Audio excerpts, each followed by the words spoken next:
I think the first punch card system was invented in about the 1930s on the London North Eastern Railway in the UK. Punch cards work by they've got rows of electrical contacts inside the machine that you slot the card into, and where the holes are in the card, the contacts are allowed to meet, and the electrical contacts, and where there's no holes, the contacts can't meet. Hello, I'm Howard. I've worked in UK railway engineering for nearly 20 years in everything from maintenance and fault response to project work, renewals, and management. I don't claim to know everything, but I can hopefully share some knowledge. Now, this is the second video I'm doing in this series of looking at railway engineering in video games and just how realistic or not they are and if they could use any work. But I would say that nothing I say is a true criticism of this game because I absolutely love this game, Cyberpunk 2077. Always did, right from the beginning. The last one I reviewed was Fallout 4, so we'll see how this compares. I'm trying to give them a rating out of 10 as I go to see just how accurate they are. Before we get to anything else, I'd just like to share this Easter egg. So you can see here the bike with two unfortunate persons lying around, the bike being totaled. I'll take that. And this guy with the green hair and the green trousers, if you search, you will find on him a shard. So this is an archived conversation, JC and Little Smoke, obviously in reference to CJ and Big Smoke from the game Grand Theft Auto San Andreas. And you can see this here where he's saying, "There's a train coming the other way. All you had to do was follow the damn train, JC." And I nearly said CJ then at the end, so used to the meme. But that's a good little Easter egg. There's several of those around the rail network of Cyberpunk 2077, so we'll see if we can find any more references to other games. So you can also tell that this shard is a bit of a meme by the way it says there's a train coming the other way, when this is in fact a single track line. Speaking of the track, the first thing you'll notice is there are no rails. So my theory on this, which we'll look at the evidence for throughout the video, is that it's a maglev system. Maglev, of course, meaning magnetic levitation system, and this more specifically being a trans-rapid maglev system where the train sort of wraps around this middle portion with the lift magnets being underneath. You'll see later on the front of the train when the magnets go. They should be underneath for the lift and on the sides for the guidance magnet that keeps it laterally away from the rail. So you can see underneath here, you get a better picture of what it should look like. It wouldn't surprise me if the bit outside was full of rubbish and debris because this railway has been out of use for quite some time, as we'll see later on. See, it's full of rocks and rubbish there at the mouth of the tunnel, but clear inside the tunnel. So that's a good detail if they've included that it used to be in operation, but it's just got full of sand and dirt and only the bits in the tunnel. So we'll be conducting this review on the Kusanagi. So off we go. So I've found some S&C here, switches and crossings for Maglev. You can see underneath the rail there's still the gap for the magnets to be under. So these switches and crossings, you'll see that there's no moving parts. I've never seen this particular design in real life Maglev. They do have switches for Maglev, such as the famous one in Shanghai. YouTube that's a good video. But how I think this works, there's no moving parts, is probably the train is given its instructions by the signalling tower, and then the guidance magnets at the sides will power one way or the other magnetically to shift between lines. That's how I think this works in-game. It's probably just because it was the easiest thing for the designers to do, but that's a feasible way that it could have operated.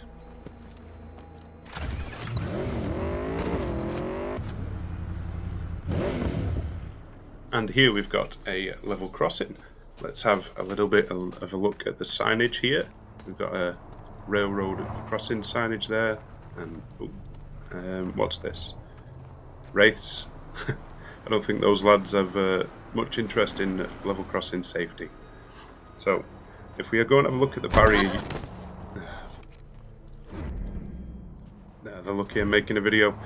Anyway, yes, this is sort of similar to what you see in reality, if a bit more industrial. You've got the flashing road light at the top and at the side for visibility for different types of vehicle. That's good. The barrier looks realistic. Near side barriers only, so there's no pedestrian walkway here, because usually on pedestrian walkways you've got the near side, which comes down to block cars, and you'd have one on the other side, the one that's facing away from the cars. So there's barriers on one side of the road, so this is probably traffic only. If it was pedestrian, you'd have both sides, but this is a good representation of a sort of junction box that would control such a device. I've seen many things like that. Yeah, this looks totally realistic. If I saw that on some infrastructure in real life, I would not be surprised. It looks perfectly feasible. And this looks to be a small signal box or crossing keeper hut or something, a standard railway sort of building, which there's a few of these dotted around, one in a freight yard, which we'll come to later. This is pretty much like a normal signal box design that you'd see in real life or other games. Now my theory on this one is that it's a crossing keeper one, where the crossing keeper will send the barriers down and up manually, watching the traffic. That still goes on. There's still jobs for crossing keepers, at least in the UK, who look after the traffic and lower the barriers. And here we are at the station/signal box where you do the mission with the Elder Caldos with a little help from my friends. And I think this is also a maintenance depot as well as a signal box for reasons that I'll get into a bit later. But we see here more of this Maglev S&C. Like I said before, I believe it works on probably the guidance magnets, and I think the train is the thing that decides where it goes rather than the railway. Because the train appears to be given instructions, or maybe it passes instructions to the network via the punch card system that we'll see later on.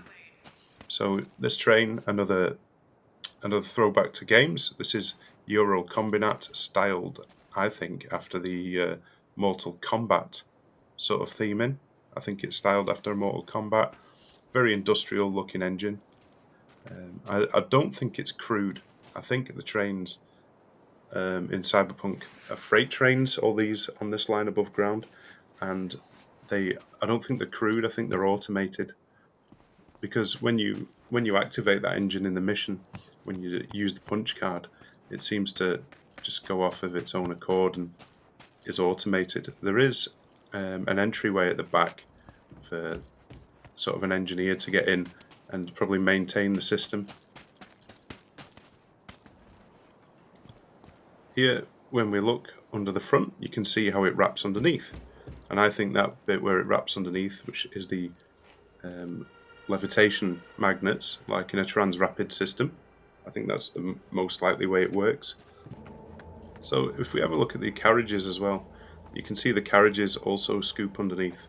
So the parts where we saw it full of boulders and mud, that probably was full when it shouldn't have been, and you should be able to get the train parts underneath it. We've got a buffer system there, some buffers and a coupling. Let's have the coupling's seen some action there. But, yeah, buffers and a coupling system, that's good. Also on the back of this unit, and we see a sort of maintenance door there. I think this is probably just for the engineers to maintain it. Like I said before, I don't think this train is crude. Battery type SC3. The layout you've got here is realistic. You've got a main line and a loop or goods line coming off it, so you can load the train up in the siding. I see lots of containers there waiting to go on, and one train this side so you can pass others. That makes sense in a railway running perspective. And you've got signals there, so that looks like normal 3-aspect signals. So in 3-aspect signaling, the one closest to the driver's eye is usually going to be the red. That's how it works in signaling. So the bottom one is normally red when they're up there, and if a signal was on the ground, probably the top one would be red, just a red, green, yellow configuration. So the bottom one is probably the red aspect, being up there because it's closest to the driver's eye for safety.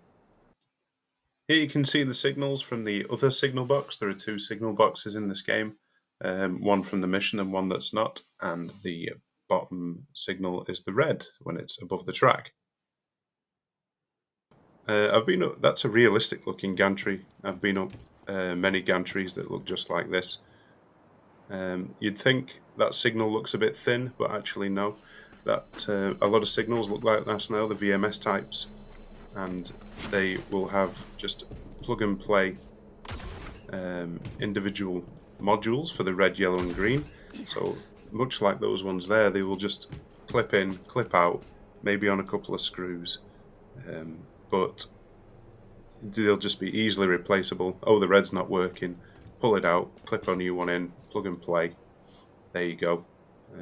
Obviously, there'll be some testing involved, but now let's have a look around the interior of the tower, which I believe to be a multi-purpose signalling tower, as well as a freight and maintenance depot. There's elements of different bits in here. It's way too big to be just a signal box, given the amount that it actually controls. See, there's wiring on the shelf there, reels of wire there.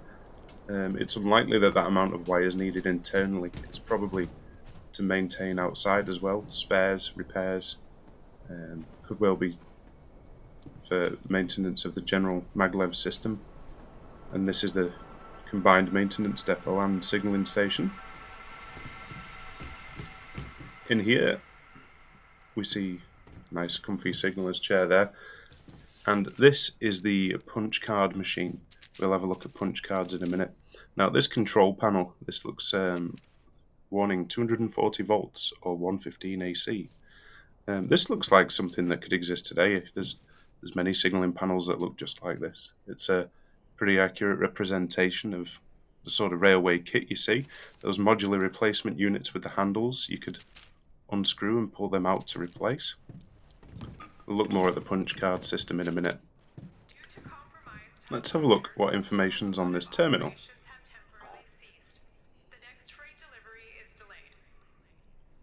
Closing of the factory and branch number 12 at the station. The factory and branch office at the station will be officially closed at the end of the month. Where it says all sections of track, use of transport and logistics will be cut off from the main traction system. By traction system, it means power, electricity system. The engine will be removed in accordance with all applicable safety guidelines. Yes, of course it will. Now, let's have a look at the punch card signalling system, which is an interesting system for this game because it's old. I think the first punch card system was invented in about the 1930s on the London North Eastern Railway in the UK. Punch cards work by, they've got rows of electrical contacts inside the machine that you slot the card into. And where the holes are in the card, the contacts are allowed to meet, and the electrical contact, and where there's no holes, the contacts can't meet. So this activates only the desired circuits for that card, and gives it an instruction. So one card will tell the system to send the freight train to the depot, and another will allow different contacts to make and tell the system to send it the other way. It got a bit better in about 1958 when the famous signal engineer Robert Dell came up with the program machine, which was used to automate train signaling in the correct sequence and to a timetable. The program machine, instead of having the punch card, it had a roll of plastic in which it had holes that made the correct contacts when it rolled through the machine. And this type of signaling, in fact, I think existed as late as 2013. There were still bits of the punch card system or the roll program machine on the underground. You can see here on the instructions it says each position on the card, punched, unpunched, corresponds to a unit of information. Electrical contact made, electrical contact broken, gives different instructions. And it says check for any damaged punch holes which may corrupt the reading. So if you get holes where there shouldn't be and contacts make that shouldn't, it'll either give conflicting information that will make it not work at all, or conflicting information that will make it work, but there'll be a crash, which is obviously undesirable. So it's interesting in this game, in the Cyberpunk universe, that they've combined the old school punch card system from the sort of early half of the 20th century with the advanced technology of maglev trains. I think it could be down to level design in that you've got to find an object that you can put in, and then that would automate the train to do what you wanted it to do instead of actually driving it, which the punch card system would work for. It's an interesting, or it could just be an interesting stylistic choice. Here we've got the other signal box slash maintenance depot slash freight depot in the game, not the one that you do the mission with the Elder Caldos with. And here it looks like these wagons look like they've derailed. That's not meant to look like that. And this one certainly has derailed, although you can see there how it's meant to fit underneath that central portion with the sides of it and pulled up by the magnets as being some sort of coal or ballast or hardcore wagon. Perhaps they were going to load up what's in that green skip over there into the backs of these containers. You can see red signals there. These ones are lit, powered, as opposed to the other side. Here we are on the floor of the operating floor of the other signal box. No punch card machine here, interestingly. That's only in the other signal box. I'm not sure how quite they operate them here, but what there is absolutely loads of booze. So I don't know why there's so much whiskey and scents on tequila and all sorts there. Never mind. Back to some normal stuff with paperwork, and pens and paper. Even more booze, guns, standard signalling equipment.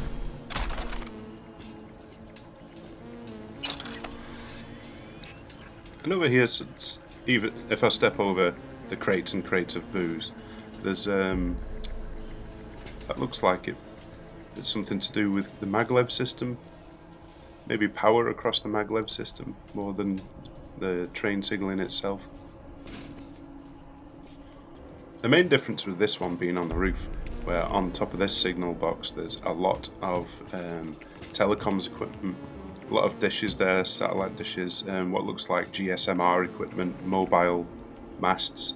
It looks this is a really good representation of what sort of telecoms equipment looks like.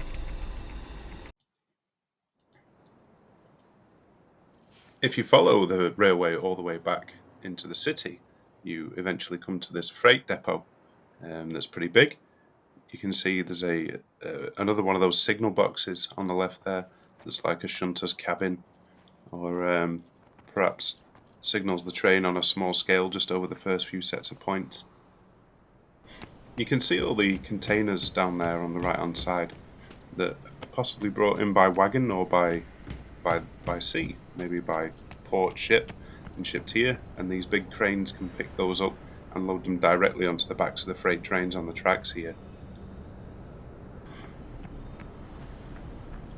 Very much like the sort of industrial sort of area of town where you get this kind of freight yard, and with all the loading cranes, canisters there of compressed gas next to this factory that seems to have upright canisters and probably feeds into that. Here we've got another one of those small signal boxes, shunters cabins, probably signals things around the yard, moves things around the yard as the shunter in it. There appears to be a light on in this one. I wonder if we can see inside. We haven't been able to see inside any of the previous ones. Let's have a look. Yep, you can just about see in through the windows. Just about see in there. I wonder if we can make our way in. Huh. Got some suspicious activity here. No, it appears. Let's try. No, can't get in. Never mind. I notice in this large freight yard, what they appear to be using to signal round is the same level crossing barriers that we saw at the level crossing near the start of the video, out in the open.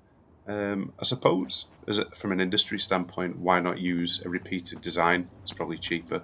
It'll do the same job. When the lights are flashing and the barriers don't cross, only the trains will be reading it this time instead of cars. Probably from a game design standpoint, it's easier as well just to chuck them in. They do work. They would work functionally. Flashing lights and barriers means don't proceed. past all these canisters, here we have the end of the line, the buffer stops, which this is a pretty familiar sort of buffer stop design with the 45-degree down angled rod there to absorb the impact and put it into the ground instead of letting it be pushed over. That's a pretty good functional design. So overall, I'm very impressed with the railway system in Cyberpunk. The design has purpose. The lines are laid out in a way that makes sense, that makes operational sense. There's no mad gradients. The curve radiuses are good. The layout and the infrastructure is all as you'd expect, pretty much. It's got a functional signaling system that you interact with in one of the missions, like a functional and interesting signaling system to interact with. That's great. There's signals, they're lined up red closest to the driver's eye, which is basic signaling principles. That's good to see. A level crossing system that makes complete sense for the area that it's installed in. They've put a lot of thought into this. Standardized buildings. This is really great work. I mean, they've got signals. The railway's got a history that you can read through environmental storytelling and terminals. I think overall, Cyberpunk gets an 8.5 out of 10. And I leave you with this thought from Panam Palmer. I've always been fond of trains, and the stations where so many tracks converge. Junctions. Yes, those. When you see them from above, you feel Free. Like you could set off on 1,000 journeys all at once. perhaps more simply hopeful.